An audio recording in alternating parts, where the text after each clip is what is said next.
On démarre la revue d'actu de ce jeudi 6 juillet par du foot féminin avec la 3e édition de la Ligue des champions féminines qui se profile à grands pas. Le tirage au sort des qualifications pour la compétition qui se déroulera cette année en Côte d'Ivoire, notamment dans la zone Ouest A, a eu lieu ce mercredi. Champion du Sénégal pour la 2e fois de son histoire, Dakar Sacré-Cœur connaît le chemin à emprunter pour franchir la phase de groupe. Quasiment comme en 2021, les académiciennes sénégalaises se frotteront à l'AS Mandé du Mali, Determined Girls FC du Libéria et Mogbeo Queens FC de la Sierra Leone. Pour sa première rencontre, le DSC affrontera Mogbeo Queens le 7 août avant d'en découdre avec Determined Girls le 9 août, puis avec l'AS Mandé le 12 août. À noter que seul le vainqueur du groupe se qualifie pour la phase de poule. Plébiscité depuis plusieurs semaines maintenant sur le banc du Paris Saint-Germain, Luis Enrique a été installé ce mercredi par la direction des Rouges et Bleus. L'ancien coach de la Roja et du Barça remplace Christophe Galtier. Le technicien espagnol a paraphé un contrat de 2 ans, soit jusqu'en 2025. Lors de sa conférence de presse de présentation, Lucho a assuré qu'il va compter sur tous les joueurs qui sont sous contrat avec le PSG. Une bonne nouvelle donc pour Abdou Diallo qui n'a pas encore réussi à s'imposer dans la capitale. L'international sénégalais qui rentre de près de Leipzig pourrait donc continuer sous les couleurs du PSG malgré quelques rumeurs de transfert. Actu Mercato avec le dossier de la rédaction qui s'interroge sur l'avenir de Sadio Mané. Les clubs saoudiens cherchent à tout prix à faire signer la star sénégalaise cet été. Seul problème jusque-là, l'attaquant sénégalais désire rester au Bayern Munich. Mais avec les transferts de Roberto Firmino et de Edouard Mendy à Al Ahly, le club le plus chaud pour le signer, la donne pourrait changer dans les prochains jours. Après l'annonce de son départ du FC Metz, Lamine Gueye s'engage officiellement avec le Paris FC. L'attaquant sénégalais retrouve ainsi le club où il a évolué en prêt la saison dernière. Il a signé pour les 3 prochaines saisons comme annoncé par le club de la capitale. Sous les couleurs parisiennes, Lamine Gueye avait participé à 5 rencontres et inscrit 2 buts, ce malgré une grave blessure qui avait freiné ses débuts étincelants.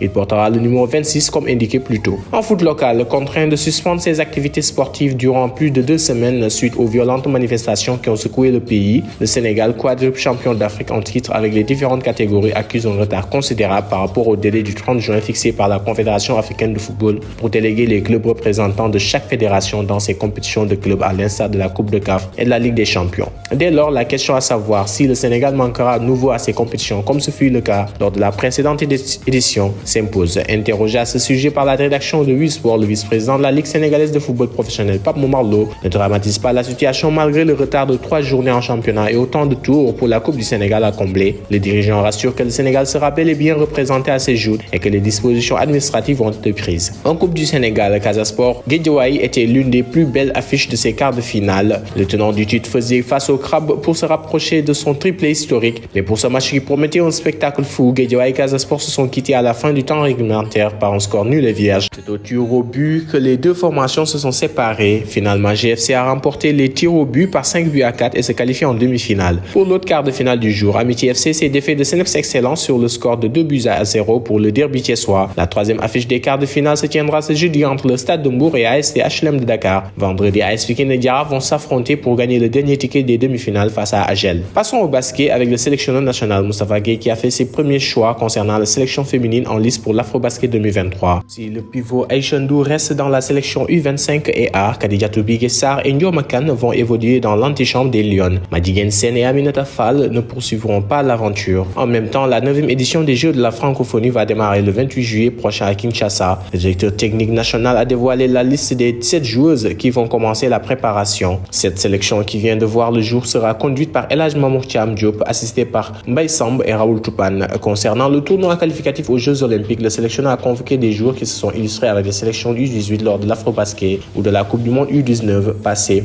de la jeune garde de l'équipe nationale en plus des joueurs expérimentés comme Korgui Sidian et Youssou Ndoye. En actualité NBA, les Milwaukee Bucks ont sélectionné Taco Fall pour la Summer League. Le joueur qui évolue du côté de la Chine, Xianjiang Flying Tigers, va disputer le tournoi d'été américain. Au total, 20 joueurs ont été retenus. Le pivot sénégalais de 27 ans a terminé sa saison en Chine au mois d'avril. On termine avec du lamb où les amateurs vont être servis. Nombreux ceux qui agitaient un duel Sathies-Tafatine, mais le combat le plus logique est certainement celui que vient de ficeler le jeune frère d'Aziz Ndiaye entre Tafatine et Eumeu.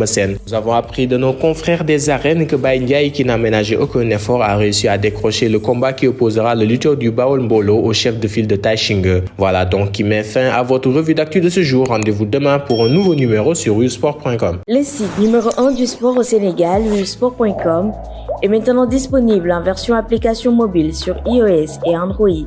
Retrouvez l'actualité du Sénégal pour tous les sports en direct sur votre téléphone. Football, lamb, basket, sport de combat, athlétisme et bien d'autres disciplines, toutes les statistiques des championnats sénégalais, les matchs, les résultats, les classements, à suivre en direct sur votre application Busport.